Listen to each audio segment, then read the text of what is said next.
వాళ్ళకి ఇటుకలో పెట్టండి, అక్కడ బరువు ఉంటుంది, ఇబ్బంది ఏముంది, వాళ్ళకి బరువు కావాలి అక్కడ నైరుతి.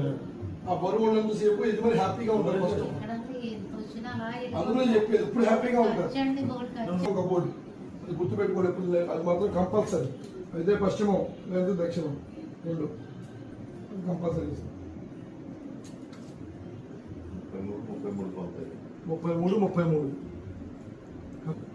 అడ్డం 33 ఇను 33 సూపర్. గర్భాక్కడ వచ్చి చూసుకున్నారా? ఇక్కడ వచ్చి మిడిల్ గర్భస్థానం ఎక్కడికి, డైనింగ్ ఎక్కడికి, ఎగ్జాక్ట్గా ఇక్కడికి వస్తుంది. అంటే దేవుడికి దాటగానే ఎగ్జాక్ట్గా మిడిల్లోకి వస్తుంది. మీ ఇంటికి గర్భస్థానం అండి. గర్భస్థానం మీకు చాలా బాగుందండి, అనవసరంగా పెట్టుకుంటాను, తీసేయండి. ఇది ఉన్నంతసేపు కూడా మీకు ఏంటంటే కడుపుకు సంబంధించిన ఇబ్బందులు జరుగుతూ ఉంటాయి. ఏదో ఒకటి మీకే ఫస్ట్ ఆఫ్ ఆల్ జరిగేది ఎవరికో కాదు. అది అవునా కాదో చెప్పండి. వస్తున్నాయా కడుపు సంబంధించిన ఇబ్బందులు?